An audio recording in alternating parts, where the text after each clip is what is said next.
Update 2.6 just dropped, and we've got an amazing expansion of the 2.5 main story quest. Because I love reading all the lore books and stories hidden in the outfit pieces, I wanted to bring you today a quick story recap of Update 2.6, with a little bit of 2.0 and 2.5 as well. I have been doing lore recaps for a while now, and I will continue doing this every time we have relevant quests, so I will link the previous ones down below on the pinned comment.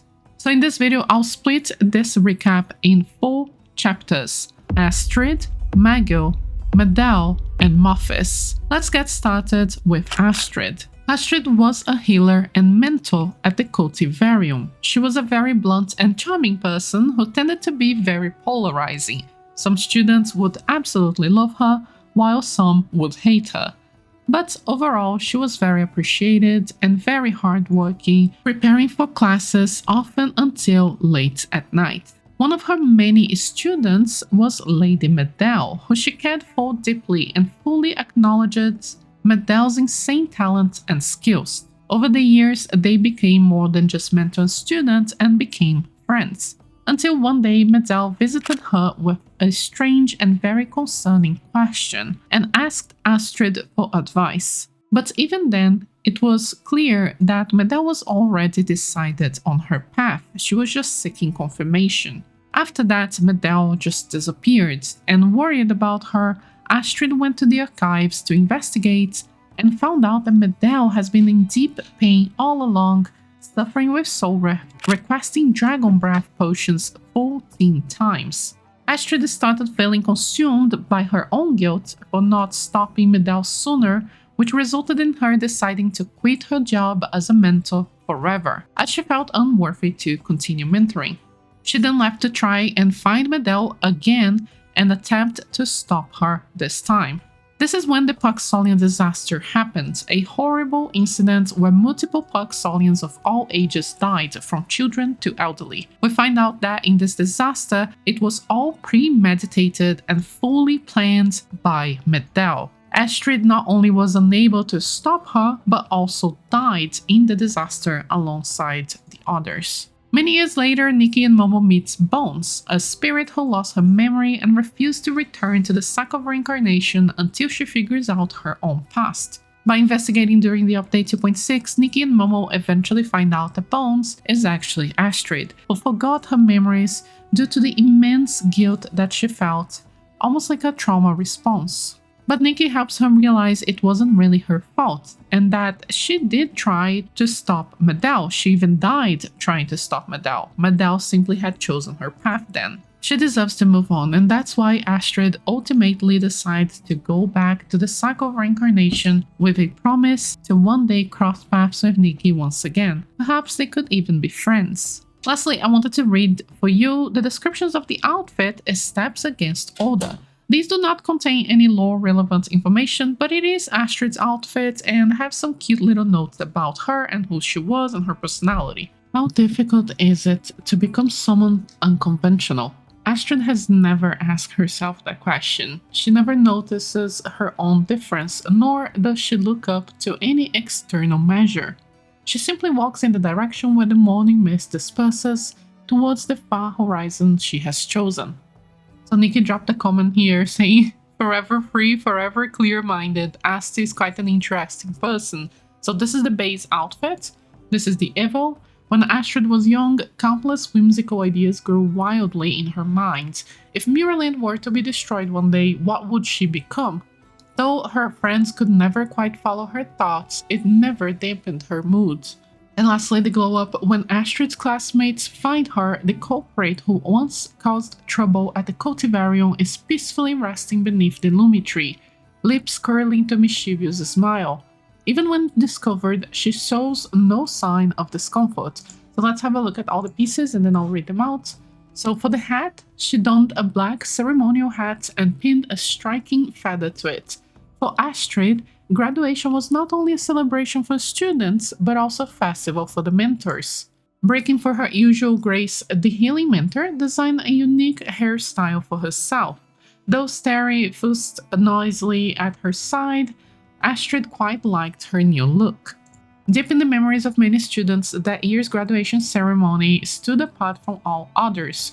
The mentor, wearing a ceremonial hat with silver ornaments cascading down, was like the only patch of vibrant green on Tide Foam Beach. A student once asked Astrid why she favored this outfit. Maybe because it reminds me of a bird's unrestrained flight, the young mentor said with a smile. I also hope every student can find their own sky.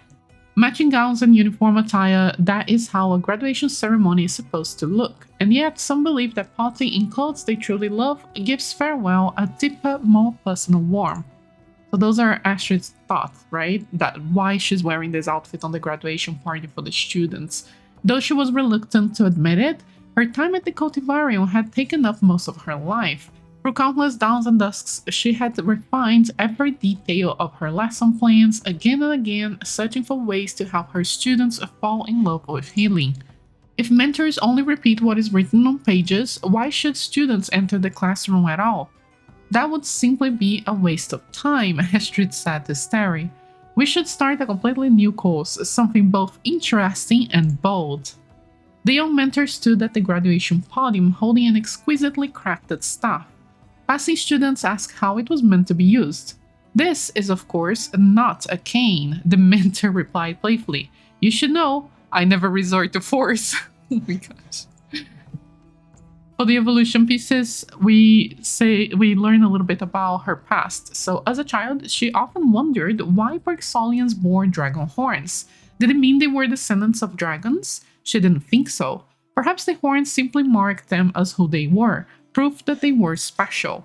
Some believe destruction means the world that dissolves into pitch black darkness, where all enter the cycle of rebirth and fall into a long sleep, yearning for a new life. It's a bleak conclusion, one Astrid refuses to accept. This shouldn't be the ending she once thought as a child.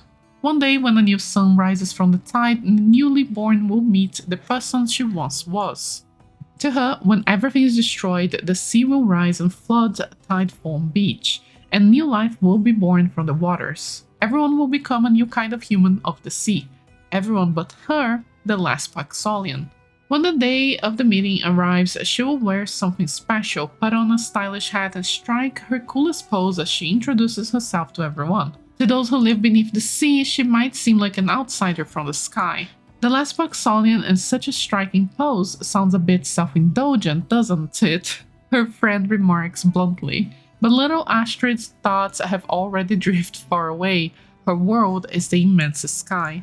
Where is the boundary between fantasy and reality? For a child, such a question is always difficult to answer, but perhaps asking matters more than answering it. Her thoughts never cease as she continues to walk her own path. Every Bergsolian parent asks their child the same question. What do you want to be when you grow up? And the answers vary wildly, but Astrid's is the simplest of all. I want to be a sincere person. So that's like about her mindset as a child. She was very imaginative. She would be like daydreaming about like situations.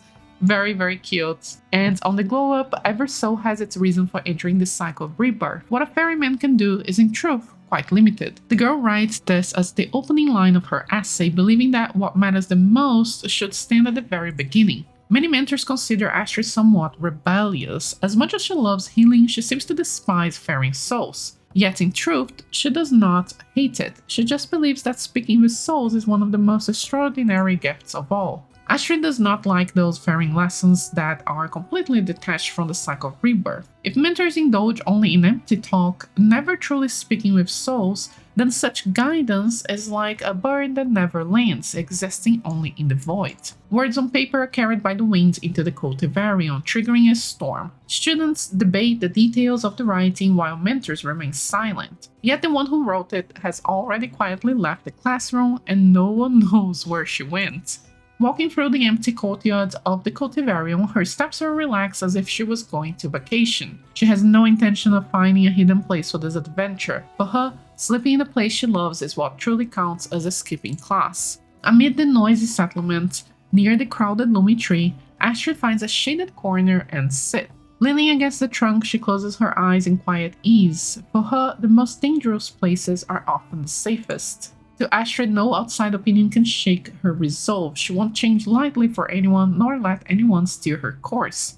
To speak what she wishes to do, what she wills, that is her way of life. Many people have keenly noticed that the atmosphere in the Cote Baron is changing. On the surface, everything remains the same, but many students have begun to question the meaning of faring. The rebellious student who quietly left has already become an uncrowned boss in their hearts. So this is talking about her as a student to become healer, to then become a mentor, and she has always been a little bit quote-unquote rebellious, free-willed, and she always kind of like knew the direction that she wanted to take. And I thought that this was interesting to kind of like paint her character a little bit more in detail and who she really was. Then we have the second character of this story, Meghill. Ever since we've met Meghill, he's always been serious, responsible, and kept to himself a lot.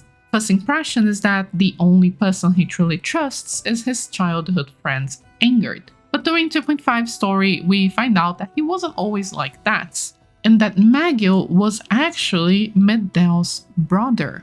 Through carved wooden dolls, which seem to hold some power, Nikki is able to explore Meghill's and Medael's childhood memories at the realm of the past. There, she finds out that Meghill and Medael actually had a happy childhood. She was a lot older than him and took care of him during his entire life. They would play together, run together, she would read him stories, carry him in her bag, read fairy tales, and so on. As Meghill grew older, he would even plant and tend to a garden that had Medael's favorite flowers. But unfortunately, not all was bliss, and Meghill, having a weaker constitution, actually suffered a lot with soul rift. During him growing up, he had a lot of self-doubt and questions about the Paxolian's destiny and duty.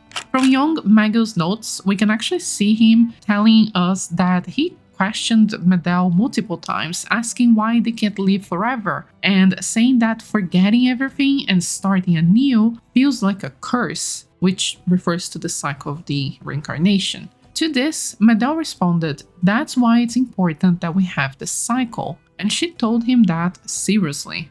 Back then, Medael was a healer and was desperate to find a cure and stop her siblings' suffering, as well as her own and of the entire Paxolian people. But more about Medael in a bit.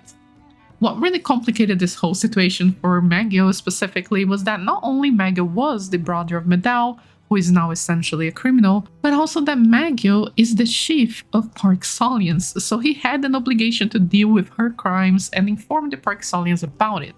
Since they're siblings though, he decided to investigate what exactly were her intentions, to not only deal with it, but also to attempt to stop her before it was too late, with the help of Ingrid. However, Ingrid didn't really do a very good job and didn't actually find out much, or at least he didn't share much.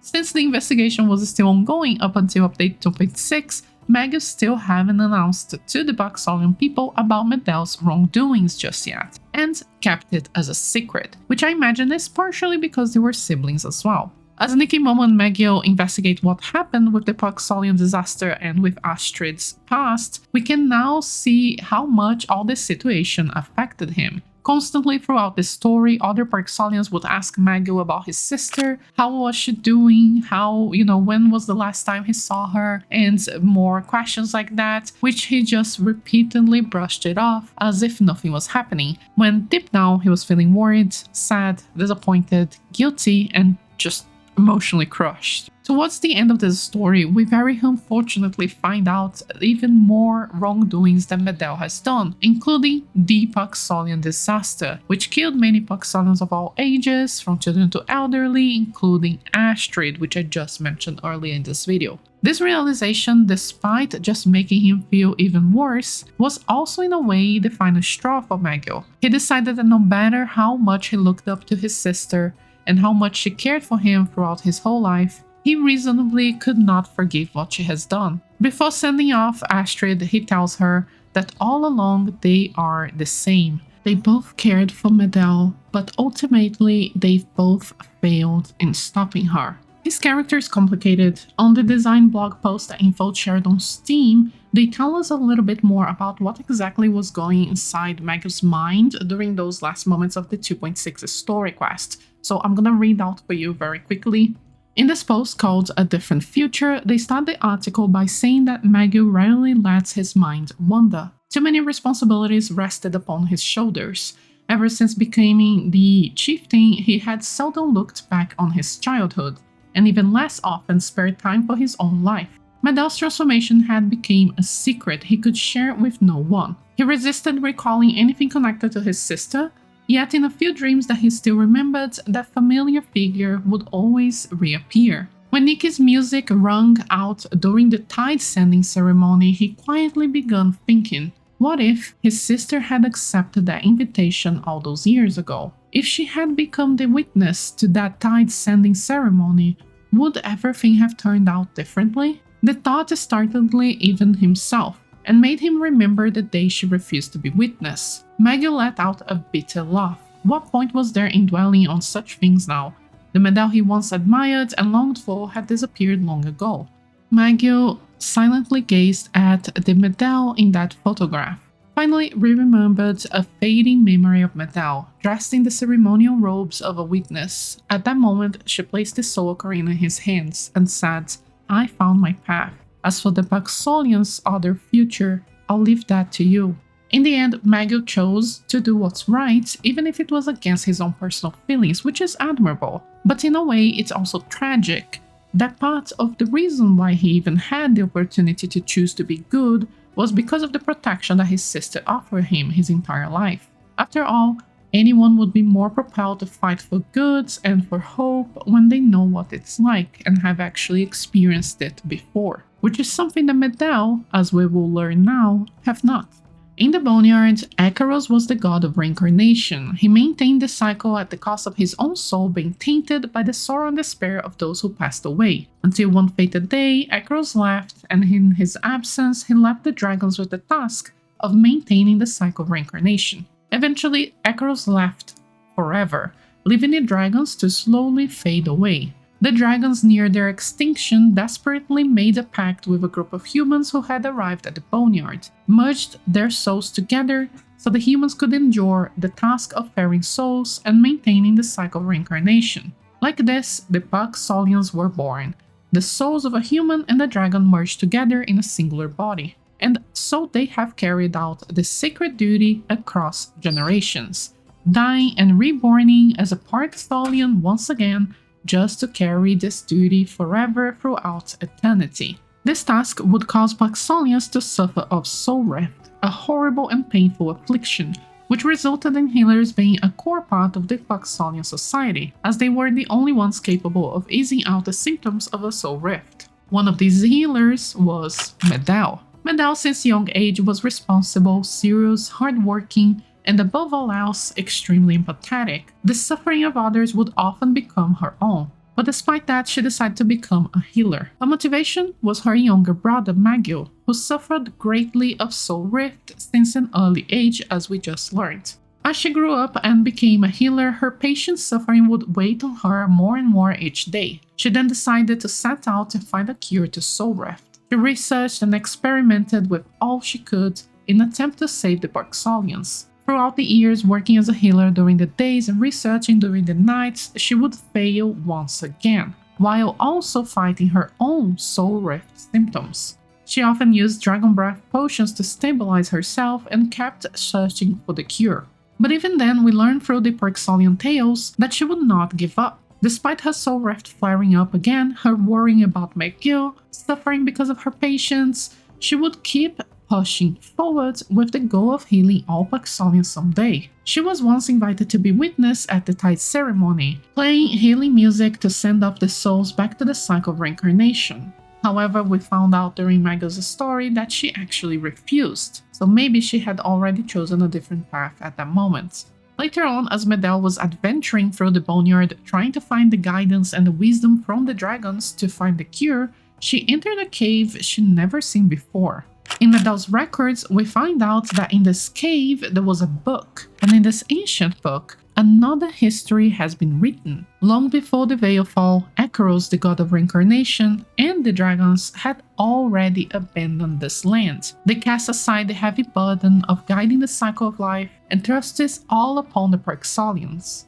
The dragons deceived the Paxolians' ancestors, imposing this misery upon them. To forsake this false mission and commit to true salvation is the only way out for the Paxolian people. When the resurrected true God descends upon this world, they will take command of the cycle of reincarnation and liberate the Parksolians from their endless suffering. This made Medael spiral and question everything she knew until that moment. She was certain this couldn't be the whole truth, but at the same time, that could explain why soul rift can't be cured at any cost. So she felt very conflicted and decided to set out to find out more. Later, in Medael's records number 3, we learn that in the search for the truth, she eventually discovered in a concealed chamber notes containing the following. The gods and dragons have deceived us, binding the Parksolians in agony with their lies. I have resolved to join them, to resurrect the Titan King and seek true salvation. If you wish to know the full truth, find me in Heaven's Reach. She then asked herself, could that be the organization? And if so, why and how does any of this have to do with the resurrection of the Titan King? At that moment, she decided to seek out the organization and find for herself. Perhaps they possess some sort of information that she could use to create a cure to the soul rift. A little bit after that, she then executed the Parksolian disaster, where Astrid, her mentor, and many others have died. At that point, she had chosen her path, and there was no more return.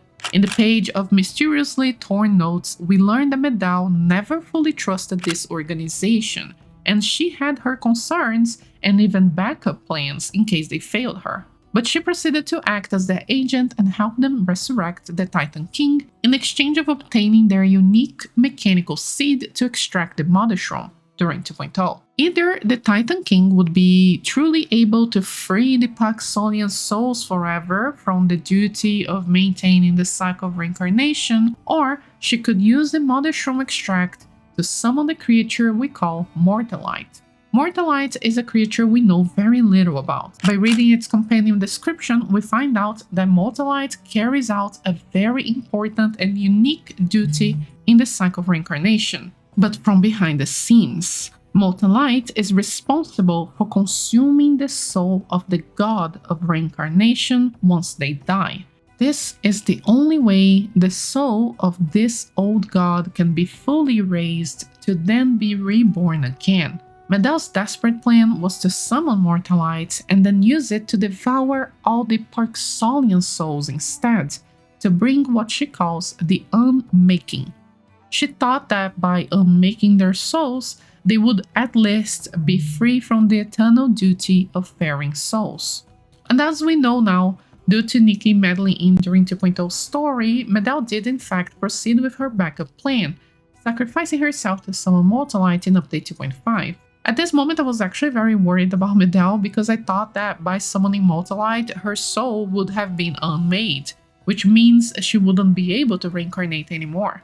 But thankfully, I suppose because Nikki defeats Mortalite, that also saved Medael's soul, because at the end of 2.6's story, we learned that Medael was actually watching over Meghill before returning to the cycle of reincarnation. She doesn't say anything, she simply glances back and fades away. Perhaps now, she regrets it. Personally, I think that Medael is actually really well written, and I'd love to have seen a little bit more of her as a soul, seeing Meghill's realization and even decision to not forgive her, because I think that would give a stronger sense of redemption for her soul. But I suppose that now it doesn't really matter anymore, and I just hope she has a better life next. Or to be very hopeful here, maybe Nikki will find her again, and Astrid, of course. Lastly, through the Soundless Dawn outfit, we explore what could have happened if she accepted to be witness. So I'll read out a small part about it because I think it's nice to know and it reveals a little bit more about her. So here in the companion we can check Soundless Dawn's story. Those eyes, long since buttoned with too much sorrow, were meant to see a different ending. Herself clad in the outfit of the witness, which is this outfit, beneath the blessings and watchful gazes of her people, plucking the strings of her harp to guide countless souls towards the other shore. But life grants no ifs, and time cannot be reversed. A century ago, a stylist gathered the legendary golden miracle flowers and transformed them into a ceremonial attire to board the cycle of rebirth. From then on, every witness who wears it soothes the wandering dads with a gentle heart, carrying an ancient legacy forward through time. In the long years of watching, the girl chosen as the witness refuses to remain silent as souls depart. She arrives with her instrument, letting its strings pierce the night. Dark garments conceal her form, while the wind-like melody lets wandering souls hear a long-forgotten echo on their final journey. Souls are like flowers that wither and pass through rebirth, becoming new buds rising from the soil.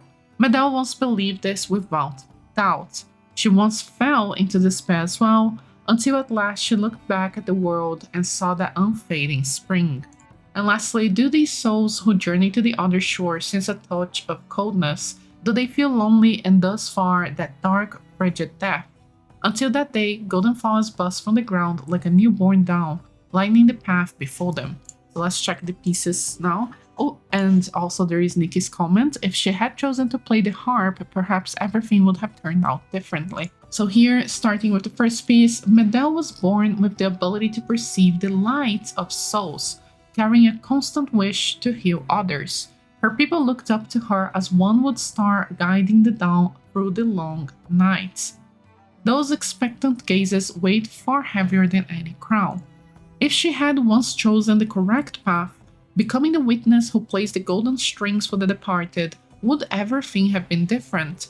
She would have been the pride, hope, and pillar of the Parksolians, but she has already chosen another road. The people bring Medael ceremonial garments, tie up her long hair, and place blooming flowers in her strands. Surrounded by blessings and praise, she walks into the grand ceremony, but in the end, she firmly shakes her head. At that time, she can no longer hear cheers of praise, only the wailing of countless souls. The unrelieved sorrow within them drowns out the last trace of hope in her heart. In endless darkness, she resolutely leaps into the abyss. Do crimson blooms, symbols of stillness like death itself, also foretell the tragic fate of this race? A plan has already taken shape in her heart, one that would bring happiness to everyone. For that, she is willing to give everything. When the ceremony reaches its climax, she plucks the strings with her fingertips. Countless souls dissolve into points of light, flowing toward the boundary of sky and sea. Golden flowers guide their path forward. In the darkness of the cycle, rebirth quietly blooms. Her younger brother, still carrying a boyish innocence, squeezes to the very front of the crowd, craning his neck to watch her. With a bright smile, he recites praises for the sister he admires most, his shiny eyes brimming with unhidden pride and joy. The hands that once trembled in confusion no longer lift a salvation that points towards death. Instead, they bend to plant tender shoots of hope. Within the endless cycle of pain and rebirth, she will seek the dawn of Parksolians have long yearned for. The name Medael will travel far with the passing years, sung by every bard. Steadfast and reliable, she is a miracle flower born of pain and emptiness, yet she chooses to blossom all the time. Yet fate cannot be rewound. In the end, she did not choose the right path. Instead, she turned away, stepping onto a thorn-strewn tail. When the music rises once more, she pauses for a fleeting moment, then walks on without looking back.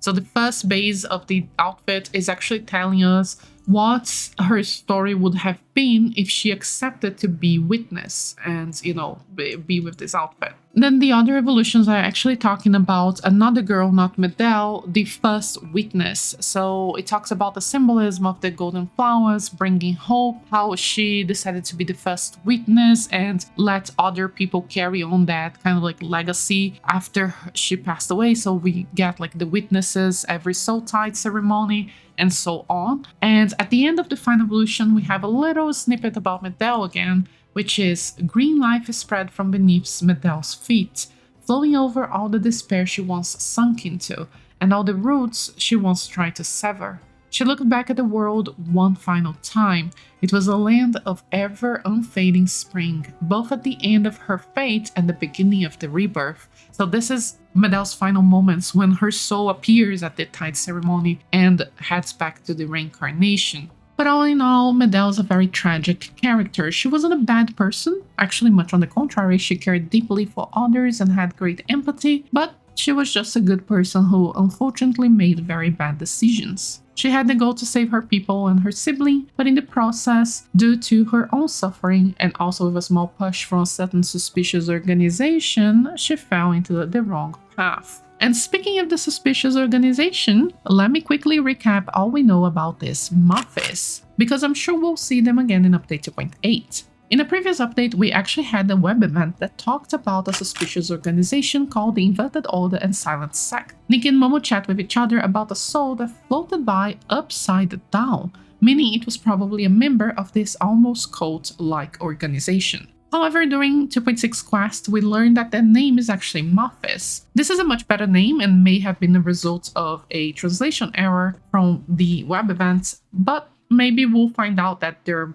multiple moving pieces in this story. But if this is in fact the correct name, Mothis certainly sounds a lot better and could have potential different meanings. Mothis could refer to the symbolism that moths carry, creatures of the night that yearn for the light, like moths to a flame. It could also be a mix of two Latin words, motus and mothis. Motus means movements, while mothis means death. In the mysterious organization Fire, we learn that mothis can be found during the lunar eclipse, and that Medael's records, we learn that they are currently located at Heaven's Reach. So I believe they may have some sort of moth or bat-like motif, but I'll share my personal theories about Mothis, the Saint as, and the Mark of the Cycle in another video, since this one is for facts only and works as a recap that will hopefully be useful and also work as a foundation for my theories that I can't wait to share with you. I hope this recap was helpful, and if you have anything you'd like to ask or double check, please let me know down below. Thank you so much for watching, and thank you to all of the members and patrons who support the channel and make these videos possible, and see you on the next one. Ryan Little.